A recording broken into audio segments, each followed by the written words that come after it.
أستغفر الله وأتوب إليه. بسم الله الرحمن الرحيم. الحمد لله وكفى وسلام على عباده الذين اصطفى. أما بعد فأعوذ بالله من الشيطان الرجيم. بسم الله الرحمن الرحيم.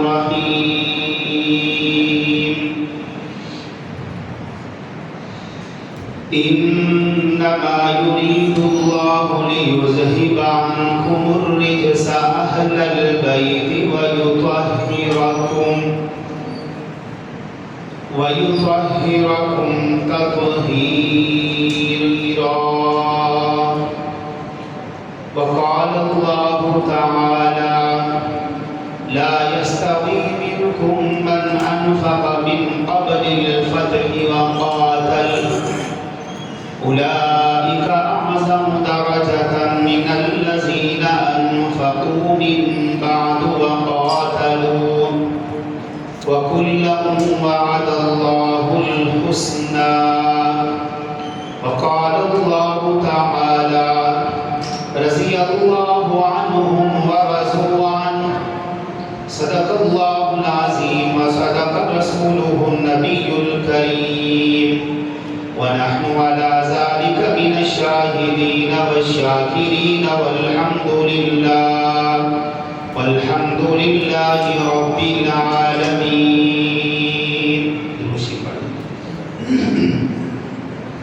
اللهم صل على محمد وعلى آل محمد كما صليت على إبراهيم وعلى آل إبراهيم إنك حميد مجيد.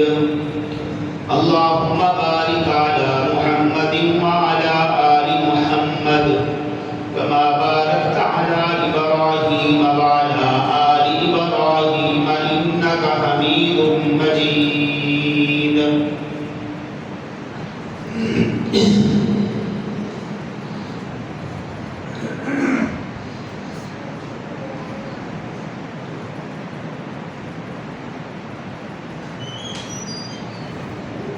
ملے گی جنت،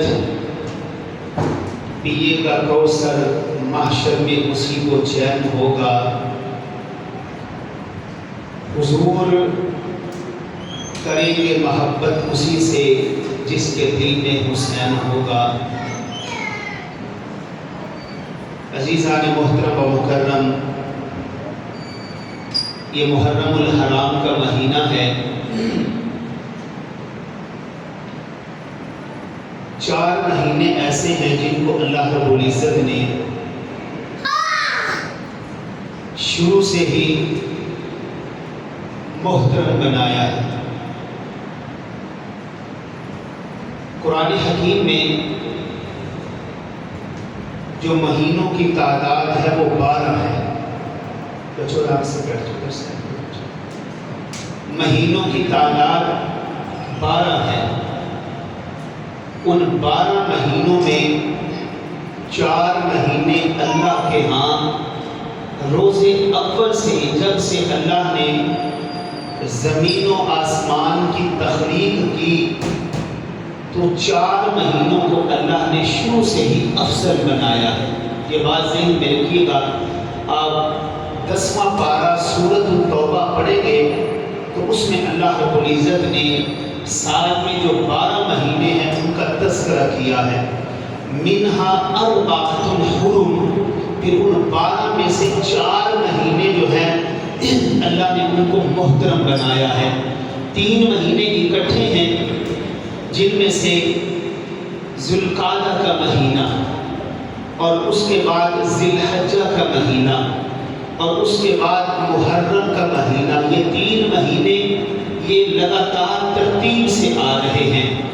اور چوتھا مہینہ جو ہے وہ رجب کا مہینہ ہے، یعنی رمضان سے پہلے ایک مہینہ ہے جسے شعبان کہا جاتا ہے، اور شعبان سے پہلے ایک مہینہ جسے رجب کہا جاتا ہے. یہ 4 مہینے یوم خلق السماوات والارض جب سے اللہ نے زمین و آسمان کی تخلیق کی ہے نا، یہ 4 مہینوں کو اللہ نے عزت والا اور محترم جو ہے وہ بنایا ہے۔ یہ وہ مہینے ہیں، ان مہینوں میں قتال کو جو ہے وہ قتال سے منع کر دیا گیا۔ کوئی مسلمان کسی مسلمان کے اوپر حملہ نہیں کرے گا، اس کی عزت کے اوپر حملہ نہیں کرے گا، کوئی اپنی جان کے اوپر کسی قسم کا جو ہے وہ ظلم نہیں کرے گا۔ یہ 4 مہینے جو ہے، سب سے پہلی بات آپ دل کی تختی پہ لکھ لیں، یہ 4 مہینے روز اول سے ہی اللہ نے ان کو محترم بنایا ہے، اللہ نے ان کو عزت والا بنایا ہے۔ یہ شروع سے ہی جو ہے وہ 4 مہینے عزت والے ہیں اور محترم ہیں۔ باقی حضرت عمر رضی اللہ تعالی عنہ، ان کی قسمت کو 4 چاند لگتے کہ اس محترم مہینے میں یہ حضرت عثمان غنی رضی اللہ عنہ ہیں، یا اسی طرح حضرت حسین رضی اللہ تعالی عنہ ہیں۔ یہ وہ شہداء ہیں کہ اللہ نے اسی مہینے میں، یعنی ان عزت والے مہینوں میں اللہ نے ان کو شہادت کے رتبے کے اوپر جو ہے وہ فائز کیا، یعنی ان کی قسمت کو 4 چاند لگ گئے کہ جو اللہ کے ہاں عزت والے مہینے تھے، ان جو ہے وہ شخصیات کی شہادتیں بھی انہی مہینوں میں ہوئیں۔ اور پھر آج میں صرف اور صرف حضرت حسن رضی اور حضرت حسین رضی اللہ تعالی عنہ کا تذکرہ کروں گا۔ حضرت حسین رضی اللہ تعالی عنہ یہ ایسی شخصیت ہیں کہ رسول اللہ صلی اللہ علیہ وسلم کی جماعت میں سے اتنی محبتیں، اتنی رفتیں، اتنی بلندیاں اللہ رب العزت نے جو حضرت حسین رضی اللہ تعالی عنہ کو فرمائی ہیں، جو ان کو عطا کی ہیں، یہ انہی کا خاصہ تھا۔ نبی اکرم صلی اللہ علیہ وسلم کی، میں نے پہلے بھی کئی دفعہ کہا ہے، یہ بات ذہن میں رکھیں کہ رسول اللہ صلی اللہ علیہ وسلم کی 4 بیٹیاں تھیں۔ کتنی بیٹیاں تھیں؟ 4 بیٹیاں تھیں۔ یہ جو کہا جاتا ہے نا کہ حضور کی صرف ایک ہی بیٹی تھی، یہ تصور بالکل غلط ہے۔ بلکہ جو لوگ یہ کہتے ہیں کہ نبی علیہ السلام کی صرف ایک بیٹی ہے، اگر وہ اپنی کتابوں کو دیکھیں، ان کی بڑی بڑی مشہور اور معروف کتابیں ہیں، اگر وہ ان کتابوں کو بھی دیکھیں تو ان کی کتابوں میں بھی موجود ہے کہ نبی اکرم صلی اللہ علیہ وسلم کی 4 بیٹیاں ہیں۔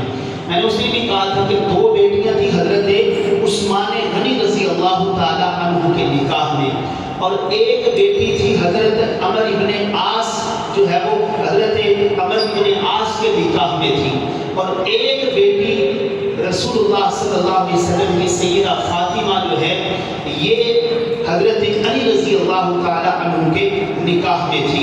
نبی اکرم صلی اللہ علیہ وسلم حضرت علی رضی اللہ تعالی عنہ سے بے پناہ محبت کیا کرتے تھے، بلکہ آپ سیرت کو پڑھی تو حضرت علی رضی اللہ تعالی عنہ کی جو کفالت ہے، جو پرورش ہے، وہ محمد کریم صلی اللہ علیہ وسلم نے کی۔ حضرت ابو طالب چونکہ کثیر العیال تھے، ابو طالب کثیر العیال تھے، اور پھر حضرت علی رضی اللہ تعالیٰ عنہ رسول اللہ صلی اللہ علیہ وسلم کی کفالت میں آگے، اور آقا علیہ الصلوۃ والسلام نے ان کی بہترین تربیت فرمائی، اور بچوں میں سب سے پہلے جس شخصیت نے اسلام کو قبول کیا وہ حضرت علی رضی اللہ تعالیٰ عنہ ہے۔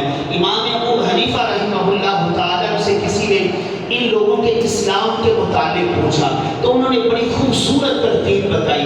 انہوں نے کہا کہ بھائی جو بڑی عمر کے لوگ تھے ان میں سب سے پہلے حضرت ابو بکر نے اسلام کو قبول کیا، خواتین میں سب سے پہلے حضرت خدیجہ نے اسلام کو قبول کیا، اور پھر اسی طرح بچوں میں حضرت علی رضی اللہ تعالیٰ عنہ نے سب سے پہلے اسلام کو قبول کیا، اور غلاموں میں سے حضرت زید بن حارثہ نے سب سے پہلے جو ہے وہ اسلام کو قبول کیا۔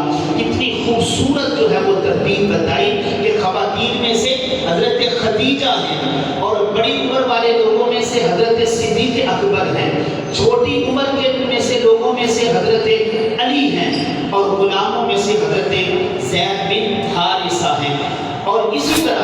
نبی اکرم صلی اللہ علیہ وسلم کی جو صاحبزادی ہے سیدہ فاطمہ، جب یہ بلوغت کو پہنچتی ہیں، بہت سارے صحابہ کی یہ خواہش تھی کہ ہمارا نکاح سیدہ فاطمہ سے ہو جائے۔ بڑے بڑے صحابہ نے پیغام بھیجے، لیکن رسول اللہ صلی اللہ علیہ وسلم نے خاموشی اختیار فرمائی۔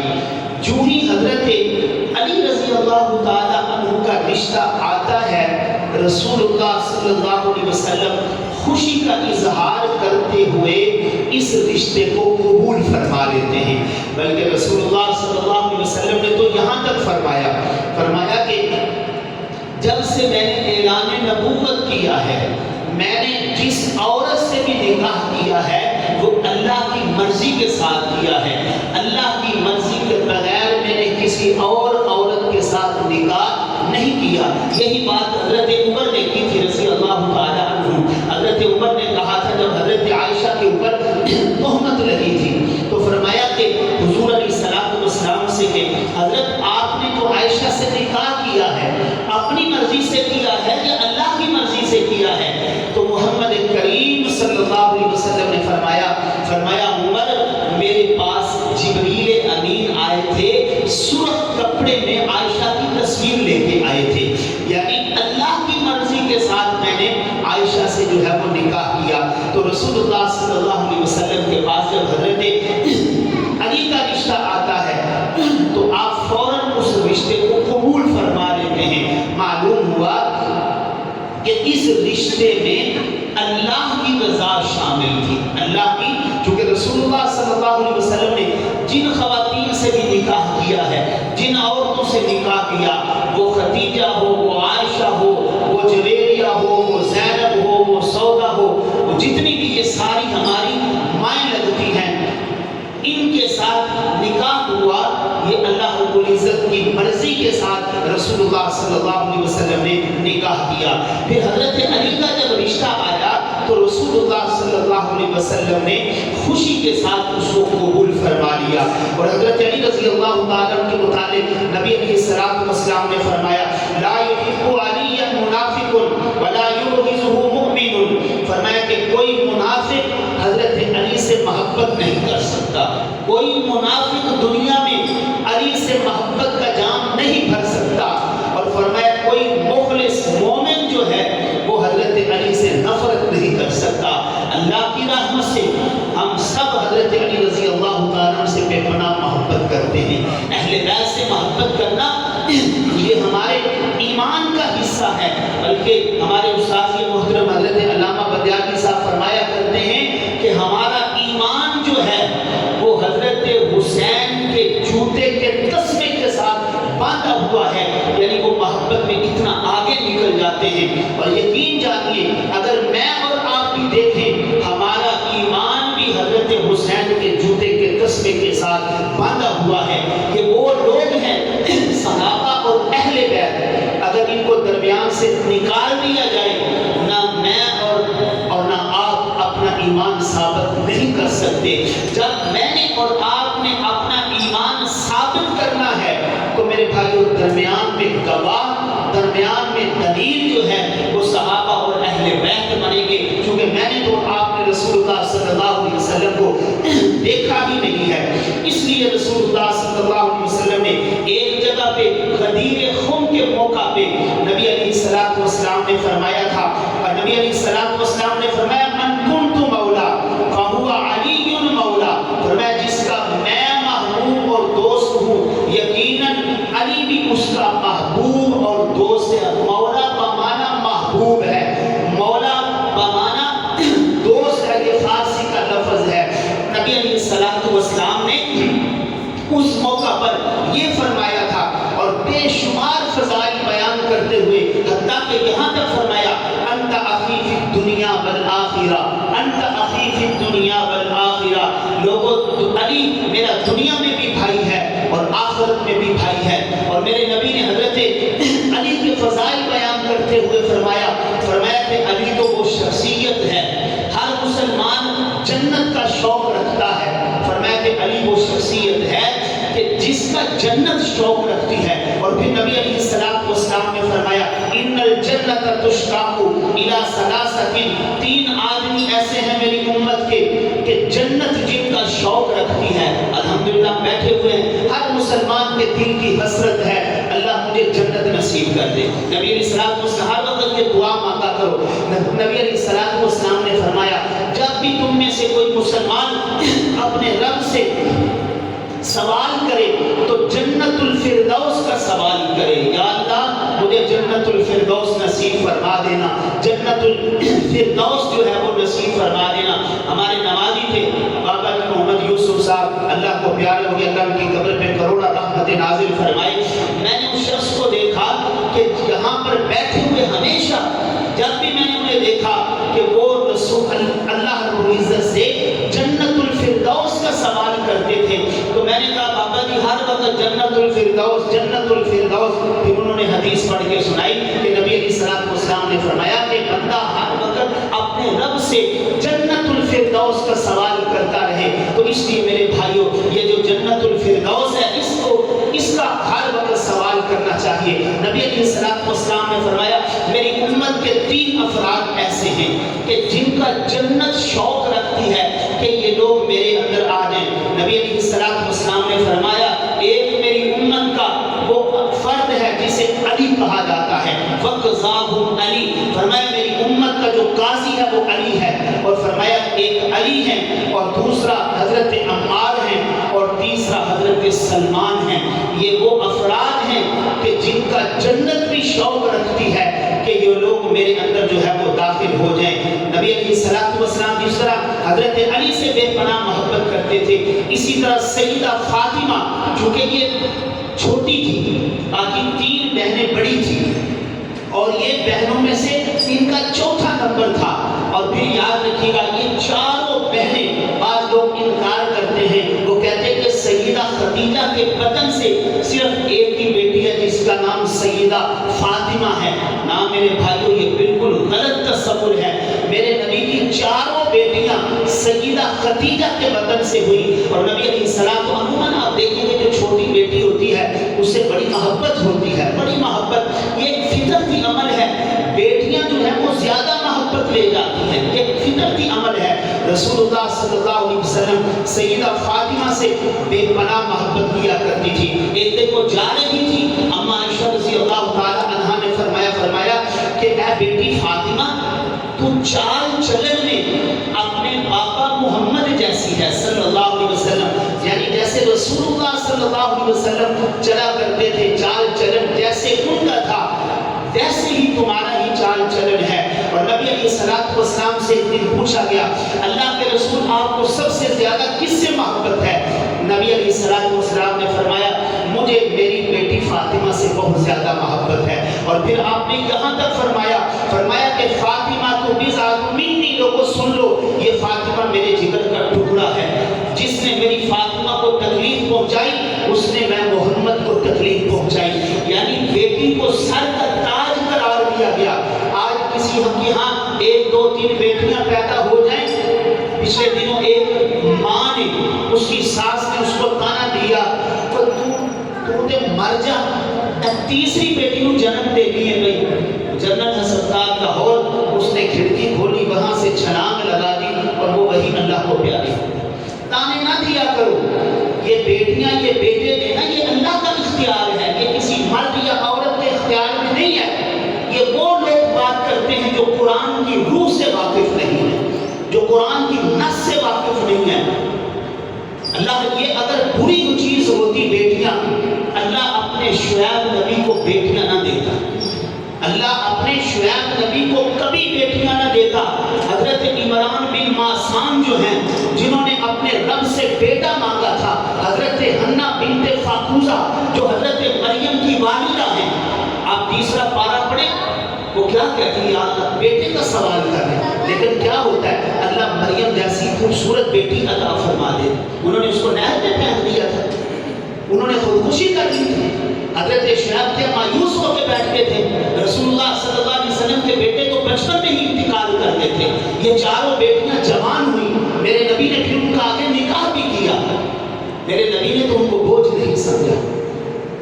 یہاں بیٹے کا تو عقیقہ کرنے کے لیے سارے تیار ہو جاتے ہیں، لیکن جب بیٹی ہوتی ہے کوئی خوشی نہیں ہے، چہرے مرجھا جاتے ہیں۔ ذل وجہہ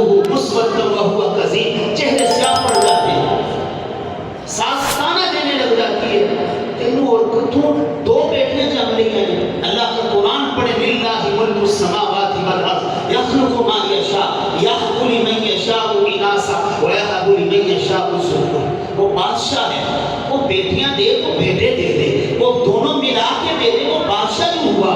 ان ساری چیزوں کا اختیار کس کے پاس ہے بولیے گا؟ اللہ کے فرشتے لکھ رہے ہیں یہ کس کے پاس اختیار ہے؟ اگر اللہ کے پاس یہ اختیار نہ ہوتا تو زکریا 100 سال کی عمر میں، اللہ کے نبی ہیں 100 سال کی عمر میں یہ نہ کہتے ربی انی وہن العظم منی واشتعل الرأس شیبا ولم اکن بدعائک رب شقیا۔ اللہ ہڈیاں کمزور ہو گئی ہیں، بال سفید ہو گئے، لیکن آج تک تیری چوکھٹ کو کبھی نہیں چھوڑا، تجھ سے مانگ رہا ہوں۔ اللہ نے پھر 100 سال کی عمر میں یحییٰ جیسا خوبصورت بیٹا عطا فرمایا۔ بیٹیوں کو بوجھ نہ سمجھے، اگر یہ بیٹیاں بوجھ ہوتی تو محمد کریم صلی اللہ علیہ وسلم کبھی بھی اپنی بیٹیوں کے اتنے فضائل بیان نہ کرتے، بلکہ بیٹی کے استقبال کے لیے کھڑے ہو جانا، بیٹی کے استقبال میں کھڑے ہو جانا، اپنی چادر کا نیچے بچھا دینا، اور فرمایا جب بیٹیوں کو لوگ بوجھ سمجھتے تھے زندہ زمین میں دفن کر دیا کرتے تھے، زندہ زمین میں دفن کر دینا کہ یہ جوان ہوگی، دماد آئے گا، پھر چیزیں دینی پڑے گی، فلاں ہے فلاں ہے۔ اور دوسری بات میں آپ سے یہ کہہ رہا ہوں، آپ بھی بیٹیوں والے، کسی کی بیٹی آپ کے گھر آ رہی ہو تو اتنے مطالبات جہیز کے نہ رکھا کریں۔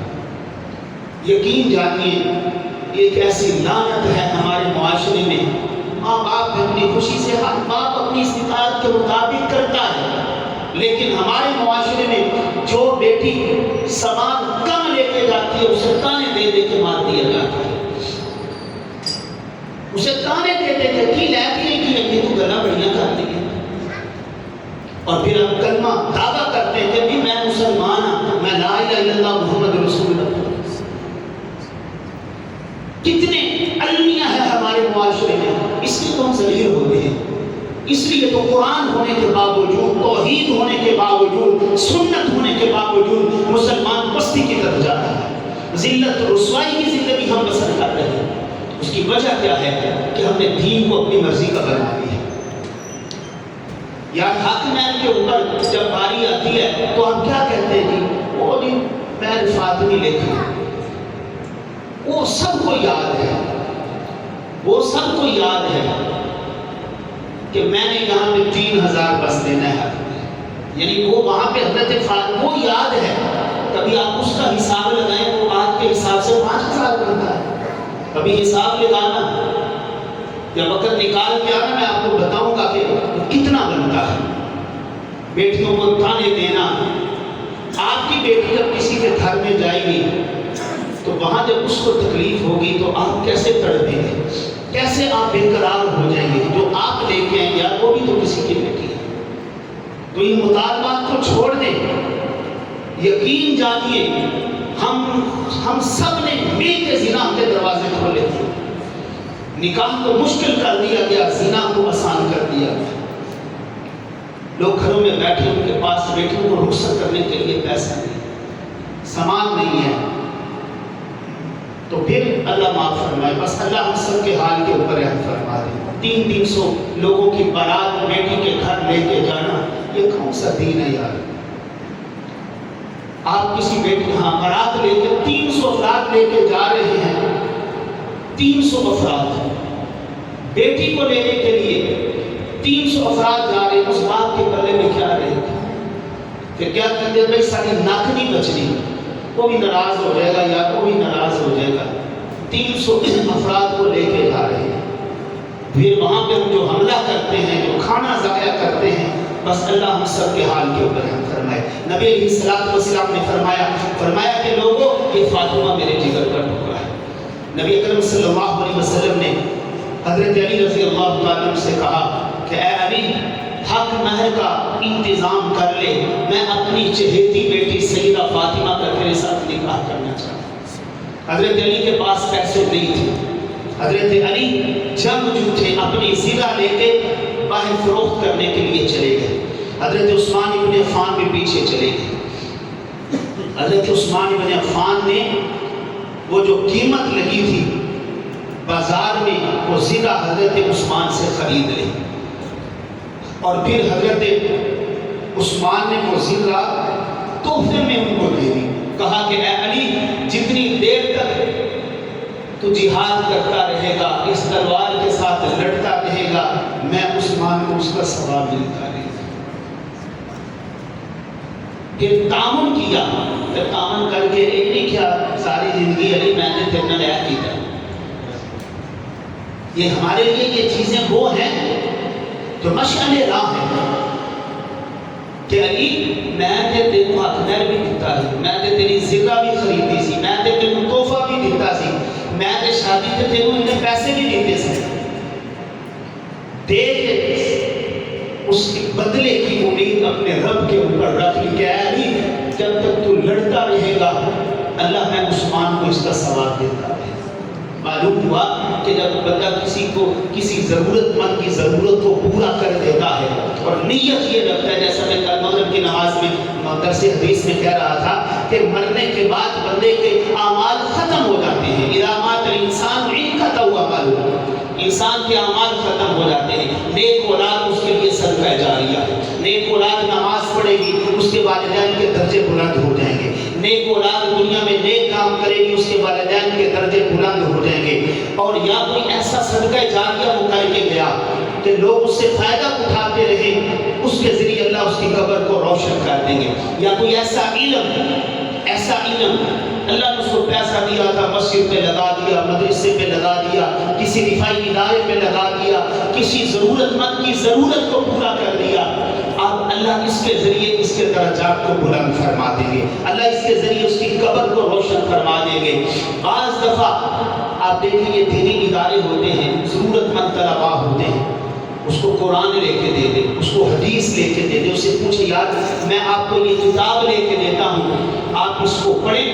میں ایک لائبریری میں گئے تو عالم تھے وہاں پہ، ان کے پاس سینکڑوں کتابیں پڑھی ہوئی تھی، وہ بزرگ ہو چکے تھے، وہ کہنے لگے آج سے 60 سال پہلے ایک محلے کا آدمی تھا، اس نے مجھے یہ کتابیں لے کے دی، میں اس وقت پڑھتا تھا، آج تک میں ان سے فائدہ حاصل کر رہا ہوں۔ تو میں نے کہا استاد جی آپ جتنی دیر یہ کتابیں پڑھتے رہیں گے آپ فوت ہو جائیں گے، بعد میں آپ کی اولاد شاگرد بھی ان کتابوں کو دیکھتے رہیں گے، تو اس آدمی کے لیے کیسے نیکیوں کے دروازے کھل گئے۔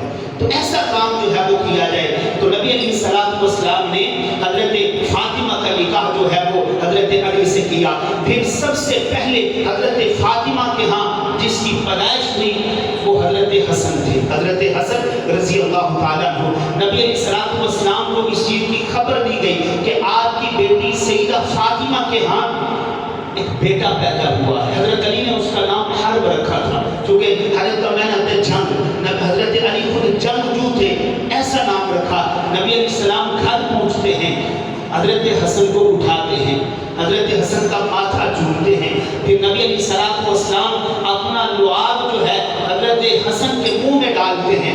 میں کہتا ہوں حسن تم کتنے خوش قسمت ہو، دنیا میں جب آپ آئے جو آپ کی پہلی خوراک دنیا میں بنی وہ محمد کریم صلی اللہ علیہ وسلم کا لعاب تھا۔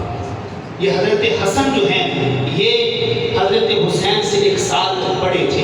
حضرت حسن رضی اللہ تعالیٰ عنہ نبی علیہ السلام نے آپ کا نام حسن رکھا، حضرت علی نے حرب رکھا تھا، لیکن آپ نے ان کا نام جو ہے وہ حسن رکھا۔ پھر 1 سال بعد حضرت حسین کی پیدائش ہوتی ہے اور اسی طرح حضرت علی پھر ان کا نام حرب رکھتے ہیں، لیکن نبی علیہ السلام ان کا نام حسین رکھتے ہیں، اور اسی طرح آپ نے ان کا نام حسین رکھا، پھر ان کا عقیقہ کیا، پھر ان کے جو ہے وہ ختنے کیے۔ تو نبی علیہ السلام حضرت حسن اور حسین سے بے پناہ جو ہے وہ محبت کیا کرتے تھے، بلکہ رسول اللہ صلی اللہ علیہ وسلم نے فرمایا یہ دونوں میرے جنت کے پھول ہیں جو اللہ نے مجھے دنیا میں عطا فرمائے ہیں۔ آپ علیہ السلام نے فرمایا یہ دونوں جنت کے پھول ہیں جو اللہ رب العزت نے مجھے دنیا میں عطا فرمائے ہیں۔ اور نبی علیہ السلام نے فرمایا ایک دن آپ نے دعا فرمائی کہ یا اللہ میں حسن و حسین سے محبت کرتا ہوں، میں حسن و حسین سے محبت کرتا ہوں، یا اللہ تو بھی ان سے محبت فرما، اور جو ان سے محبت کرے اللہ تو ان سے بھی محبت فرما۔ تو میں نے جیسے ابتدا میں کہا ہمارا تو ایمان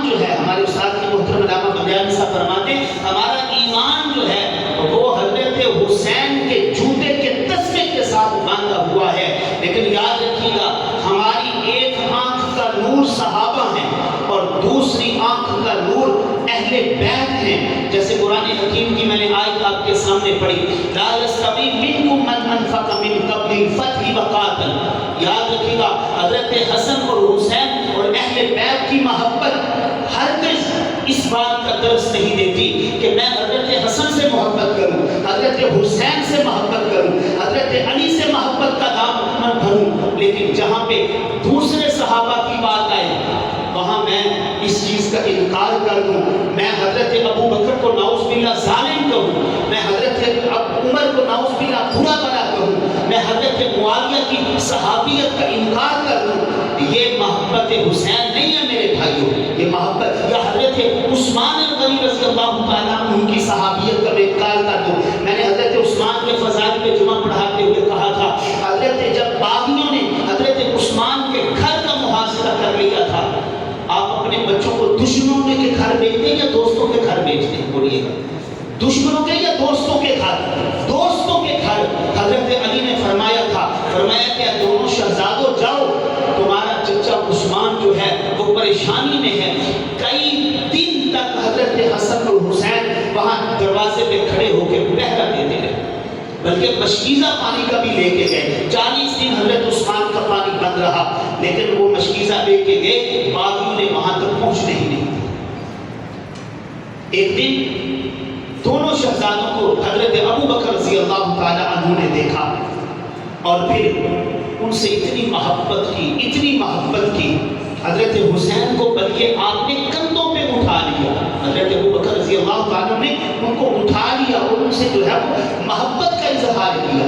حضرت عمر تو ان کو دیکھ کے کھڑے ہو جایا کرتے تھے. کھڑے ہونے گزشتہ جمعہ میں بھی واقعہ سنایا تھا کہ حضرت حسن آئے، باہر بیٹھ کے اندر ایک اجلاس جاری تھا. تھوڑی دیر کے بعد اندر آئے تو فرمایا حسین تم باہر کیوں بیٹھ گئے ہو؟ فرمایا آپ کا اجلاس جاری تھا، میں نے کہا شاید عمر کا کوئی قانون ہو اور کوئی اندر نہیں آ سکتا. تو حضرت عمر نے کیا کہا تھا، یہ سارے قوانین عمر کی اولاد پہ لاگو ہو سکتے ہیں لیکن تمہارے اوپر کوئی قانون لاگو نہیں ہو سکتا. اس لیے میرے بھائیوں، حضرت حسن سے محبت کرنا، حضرت حسین سے محبت کرنا، دیگر اہل بیت سے محبت کرنا، یہ ہمارے ایمان کا حصہ ہے.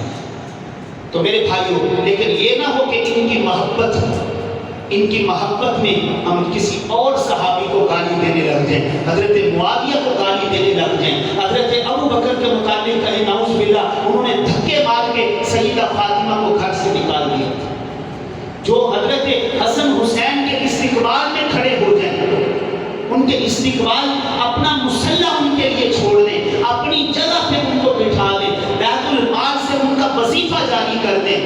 وہ سیدہ فاطمہ کے مطابق میں اور آپ ایک عام مسلمان ہیں، ایک عام مومن ہیں، ہمارا ایمان ان تک نہیں پہنچ سکتا. لیکن میرے بھائیوں، آج ان لوگوں کا نام آتا ہے تو یقین جانیے ہماری آنکھیں جھک جاتی ہیں.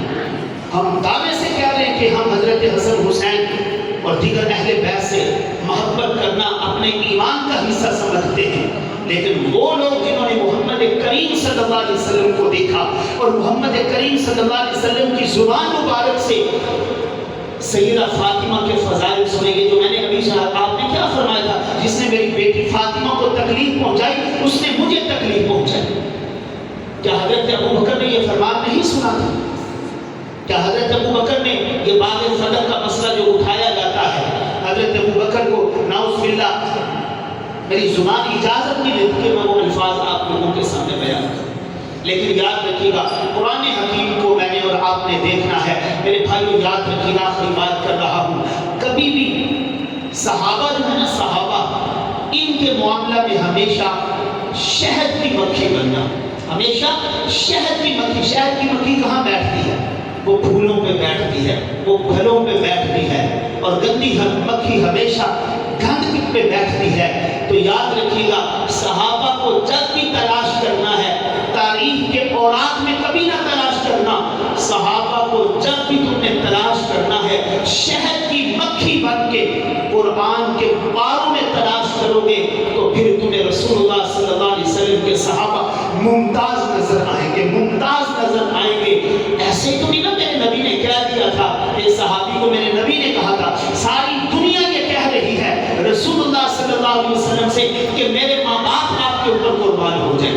ایک صحابی کو میرے نبی نے کہا تھا ارمی یا سعد، ارمی یا سعد. وہ تیر چلا رہے تھے نا، حضور اس کو تیر پکڑا رہے تھے. میرے نبی نے فرمایا ارمی یا سعد، میرے ماں باپ تیرے اوپر قربان ہونا چاہیے. جس کو حضور کہہ رہے ہو، جس کو حضور کہہ رہے ہو. ایک صحابی کی قبر بنائی گئی، میرے نبی اس میں لیٹ گئے. حضرت ذوالبجاجین تھے، ان کی قبر میں میرے نبی لیٹ گئے. صحابہ رو رہے ہیں. فرمایا کہ اے میرے بھائی تو کتنا خوش قسمت ہے، آج تیری قبر بنائی گئی ہے. رسول اللہ صلی اللہ علیہ وسلم نے تیری قبر میں لیٹ گئے. پھر حضور نے اپنے ہاتھوں سے ان کو قبر میں اتارا. یہ کوئی معمولی لوگ تھے. حضرت معاویہ میرے نبی کے ناخن کاٹتے، میرے نبی کی زلفوں کو تراشتے تھے اور پھر اس کو محفوظ کر لیا. فرمایا اپنے بیٹے سے جب میں فوت ہو جاؤں تو یہ میری قبر میں رکھ دینا. کل مجھ سے اللہ پوچھے گا معاویہ تو میرے پاس کیا لے کے آیا ہے. حالانکہ وہ صحابی رسول ہیں، حالانکہ وہ صحابی رسول ہیں.